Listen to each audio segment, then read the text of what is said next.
Today we are over in the ever-popular Southside Village here in Sarasota. I want to introduce you to a place that's been dominating this corner for over a decade, Veronica's. Today we're going to meet with Mark Caragiulo, the owner, and learn a little bit more about this place and why you should come down here for a bite to eat.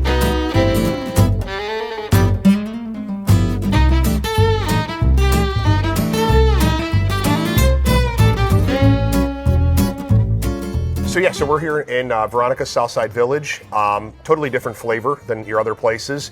What was the inspiration for this? Honestly, it was just purely the Elvis Costello song, Veronica.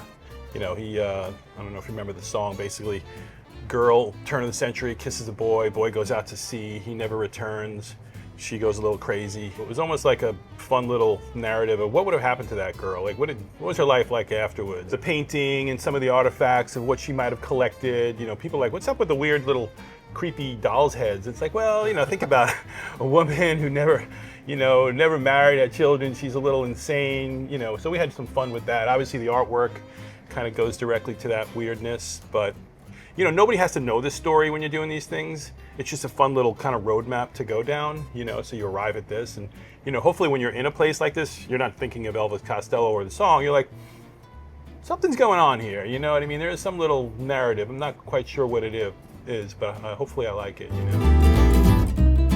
Mark, tell us a little bit about the menu here. What are we finding on this? Yeah, so just like, you know, the places we do, we like the menu to kind of express the whole theme here. So this is you know, a menu that might have been indicative of something like that. It has a feel, a little bit vintage feel to it. You know, we're at, like, I would call us an elevated oyster bar, you know, something you might find in more urban cities, New York or DC or Philadelphia. Obviously we're heavy on the oysters and seafood here. We do some steaks and some other things. Yeah, it's not your standard menu. I think people like it. We like to think of ourselves as a little neighborhood place here in Southside. You know, we have a great neighborhood. We see regulars, you know, daily. It's kind of that fun place. The bar is very active. We got great bartenders here. But it's that elevated oyster bar, I think, you know, that kind of urban oyster bar. That's what we were going for. Is there anything you've been here, what, 10 years now, correct? Yeah. Anything that's on the menu that's been here the whole way through, that's other than oysters, that's going to be sticking around for quite a while?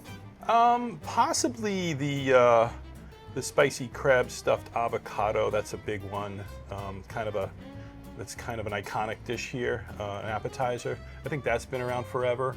The whole fish, we do whole fish, whole Thai crispy fish, and whole oak grilled branzino. Those have been around since the beginning. So yeah, a little different than your normal seafood place. Yeah, my wife, being from Thailand, was totally excited to see that with the branzino on the menu. That's you know, quite popular over there. So that's tasty, yeah. She gets that every time she comes here, and your tuna carpaccio is absolutely exquisite. I dig that, yep. Really good stuff here. Caesar salad is maybe the best Caesar salad you'll have if you try the Caesar salad. I'll have to try it next time I come in. Okay, so I'm always in search of a good Manhattan.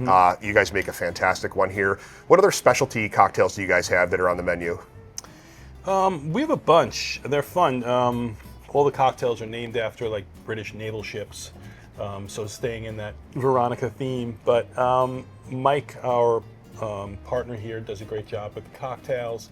We do a lot of stuff in the cask, so we'll blend some stuff. You know, if I'm coming here, I'm gonna walk behind the bar and probably get a Trinidad, which is basically good, like Barbados rum with some absinthe and a little orange peel, or the Empress of India, which is more of a whiskey cask with some vanilla and I think Star of Anise.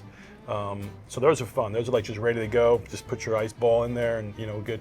But Daniel and Aaron at the bar, they do a great job of mixing up some really great stuff. Vanguard and the Golden Hind, and yeah, they do a good job. But it's not, you know, we don't get crazy with the hyper mixology culture here, where, you know, you're gonna wait 7 minutes for that cocktail. But they do some pretty interesting stuff, some really good stuff, yeah. Very good. It's certainly inherent in the name. Oysters are in it. Do you have any preference on where you source your oysters from? Yeah, I mean, we're definitely a cold water oyster place here, so you're not going to see, you know, Florida Gulf or Texas oysters on raw. We get a lot from Prince Edward Island, basically north of Virginia, you know, Chesapeake Bay. What do they got on the board now? They got Blue Points, Umamis, Piper Points from Prince Edward Island. We've got some stuff from Rhode Island right now. So anything north of like Chesapeake Bay, we're gonna look for stuff, and we like to kind of differentiate. Some stuff will be more briny, more cucumber-ish, different size, different cups, different liquor, you know. And we get some real connoisseurs here, so they expect us to have some pretty premium oysters. Yeah. As someone who's learning a bit more about oysters myself, is there a difference between those, you say, like cold water versus things that are found here, maybe native to Florida? Yeah, I mean, there's a difference in all of them. You know, it's basically the waters they're cultivated in. So if you have certain saline, or if the flow is different, or if they're more static, it's going to affect the quality of the oyster. Just warm water oysters are fine. We use them a lot to cook with. We grill with here or roast them. Oysters Rockefeller, or we'll grill them here. But cold water oysters is really what we like to serve fresh. It's just kind of a safer, nicer experience. Understood, understood.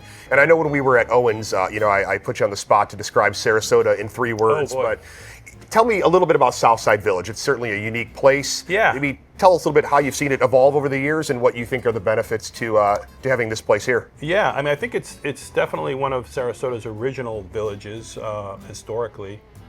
This area was developed probably over 100 years ago.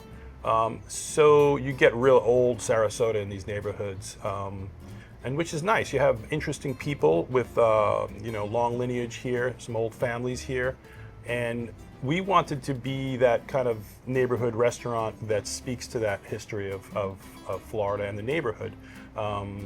So to be that kind of familiar face, our bartenders are really good at remembering everyone at the bar. It makes sense for Veronica to be here in Southside Village, Well, and I know they're happy to have you guys here, so. Yeah, thanks thank a lot, you Mark. so much. Appreciate your time. It. Thank you. I want to thank Mark for his time today. I encourage you to check him out online, but more importantly, get down here to Southside Village and check him out in person. Until the next time, be well. Good?